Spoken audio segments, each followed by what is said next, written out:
selamat datang, salam sejahtera. Terima kasih Anda telah menonton channel Nazilin Unity. Baik, petang ini saya nak cerita dengan kamu semua siapa senarai pencabar Zahid Hamidi. Siapa yang akan tumbangkan Zahid Hamidi dalam pemilihan Parti UMNO tidak lama lagi. Tapi sebelum kamu dengar ulasan ini, sila tekan butang subscribe untuk mendapatkan isu-isu terkini daripada channel ini dan untuk membantu mengembangkan channel Suara Rakyat ini.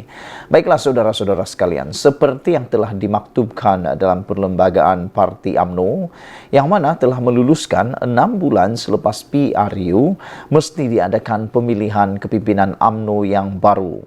Baru-baru ini telah diwar-warkan bahawa pemilihan Parti UMNO, pemilihan pemimpin UMNO mungkin akan diadakan tak lama lagi.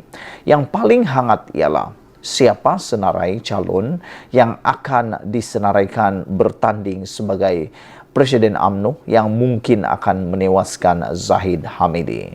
Saudara-saudara sekalian, oleh sebab itulah amat kritikal dan amat mustahak untuk pencabar Zahid mesti membuat pengumuman sebelum 12 Januari ini. Makna kata, lebih kurang dalam 14 hari ataupun dalam lebih kurang 2 minggu lagi, kedudukan Zahid Hamidi akan diketahui sama ada beliau kekal sebagai Presiden UMNO ataupun tidak. Menjelang pemilihan UMNO beberapa bulan lagi, terdapat dua pendapat popular dalam parti itu ketika ini. Satu kumpulan mahu agar jawatan Presiden dan timbalan UMNO tidak dipertandingkan, manakala satu pihak lagi menolak sebarang cubaan untuk menyekat pertandingan. Secara pribadi, sebelum saya teruskan ulasan ini, saya nak tanya kepada semua audiens, penonton yang menonton channel ini dalam isu kali ini, adakah Anda memilih atau Anda berada di pihak yang mana menghendaki jawatan Presiden UMNO dan timbalan Presiden UMNO tidak dipertandingkan, ataupun Anda dalam kedudukan di mana mahu supaya jawatan Presiden dan timbalan Presiden UMNO perlu dipertandingkan? Sekiranya Anda bertanya kepada saya, sebenarnya dua-dua pun mempunyai jawapan yang kukuh. Sebagai contoh, sekiranya jawatan Presiden dan timbalan Presiden UMNO tidak dipertandingkan, ini akan dapat mengukuhkan lagi UMNO kerana tidak ada permusuhan buat masa yang pendek.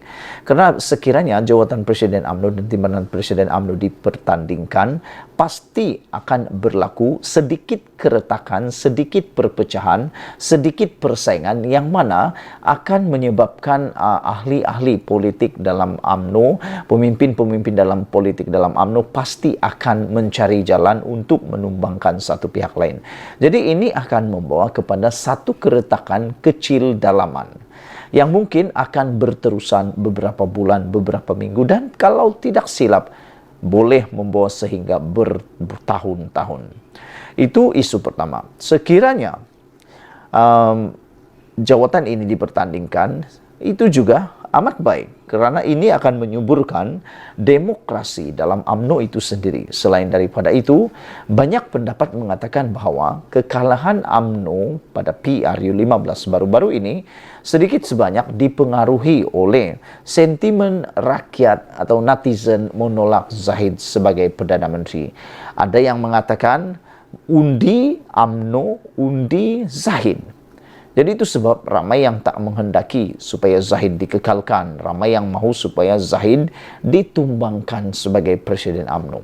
Kalau Zahid Hamidi ditumbang sebagai Presiden UMNO, adakah jawatan beliau sebagai timbalan Perdana Menteri akan digugurkan atau dipecat oleh Anwar Ibrahim? Jawapannya ialah tidak.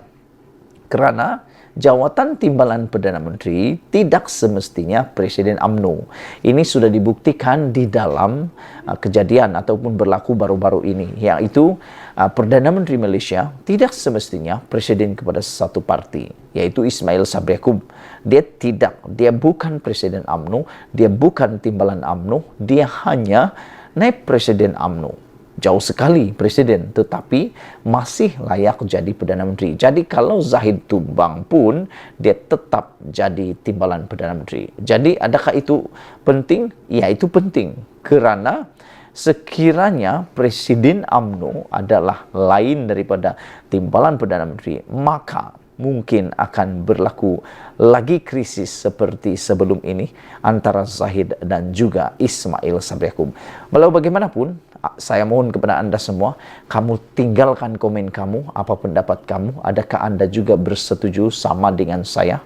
Tinggalkan, tuliskan dalam ruangan komen.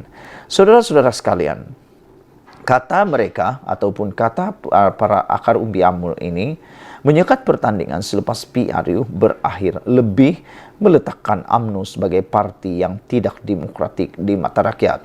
Bagaimanapun, menurut Setiausaha Agang AMNO, Ahmad Maslan, perkara itu akan diputuskan ketika mesyuarat MTHAS pada 12 Januari 2023 akan datang, yaitu sehari sebelum berlangsungnya Perhimpunan Agung AMNO atau PAU 2022. Belum ada sebarang keputusan mengenai jawatan presiden dan timbalan sehingga hari ini. Kita tunggulah selepas mesyuarat MT nanti, kata beliau. PAU 2022 yang sebelum ini dijadwalkan pada 21 hingga 24 Desember 2022 telah ditangguhkan kepada 11 hingga 14 Januari 2023. Ia bermula dengan Majlis Taklimat Presiden pada 11 Januari, diikuti Perhimpunan Wanita, Pemuda dan Putri pada 12 Januari, seterusnya Perhimpunan Agung AMNO pada 13 dan 14 Januari. PAU 2022 pada 11 hingga 14 Januari ini tiada sebarang pertandingan. Sebaliknya, pemilihan AMNO akan berlangsung pada PAU 2023 yang mengikut perlembagaan mesti diadakan dalam tempoh 6 bulan selepas PRU berakhir. Bermakna, pemilihan AMNO atau PAU 2023 hendaklah diadakan sebelum Jun 2023. Sehingga ini belum dipastikan sama ada kedudukan Zahid Hamidi selaku Presiden AMNO akan dicabar atau sebaliknya. Begitu juga dengan Muhammad Hassan sebagai timbalan Presiden. Namun demikian, berdasarkan petunjuk muktahir termasuk cakap-cakap pelbagai pihak dalam AMNO sendiri, besar kemungkinan Hisamuddin Hussein akan bertanding merebut jawatan Presiden AMNO menentang Zahid Hamidi. Hisamuddin sendiri dalam hantaran video terbaru di media sosialnya turut memperlihatkan kecenderungannya ke arah itu melalui iltizamnya untuk memperkemas semula keyakinan rakyat terhadap AMNO setelah mengalami keputusan terburuk pada PRU 15 lalu. Soalnya, bagaimana dengan hasrat mereka yang ingin mencabar kedudukan Zahid Hamidi itu, khususnya Hisamuddin dan kumpulannya jika mesyuarat MTHAS pada 12 Januari nanti menetapkan tiada pertandingan bagi jawatan Presiden dan timbalan Presiden AMNO. Untuk memastikan cita-cita pencabar Zahid Hamidi itu tidak tergendala dan mengelakkan mereka berterusan makan hati dalam AMNO, mereka adalah dinasihatkan agar bertindak lebih pantas dalam hal ini.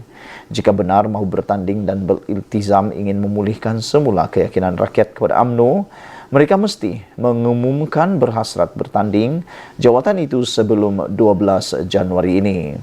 Sebarang hasrat ingin memulihkan semula keyakinan rakyat akan terkubur dengan sendirinya jika MT AMNO pada 12 Januari membuat ketetapan tiada pertandingan bagi jawatan Presiden dan timbalan Presiden, yang mana ia bermakna Zahid Hamidi akan kekal menguasai parti sehingga berlangsungnya PRU 16 pada tahun 2027 akan datang. Setidak-tidaknya dengan pengumuman lebih cepat itu, mereka dapat menghalang mesyuarat MTHAS AMNO pada 12 Januari nanti daripada membuat keputusan tidak membenarkan pertandingan bagi jawatan Presiden dan timbalan Presiden. Malah, jika mesyuarat MTHAS AMNO berani juga membuat keputusan seperti itu, nampak sangatlah Zahid Hamidi takut jawatannya ditandingi. Masalah besarnya, beranikah pula pencabar Zahid Hamidi membuat pengumuman cepat itu? Sekian dulu untuk kali ini. Jangan lupa tinggalkan komen Anda, tekan butang subscribe. Malaysia kita punya, kita jaga sama-sama, cintai Malaysiaku. Kita jumpa lagi. Bye-bye.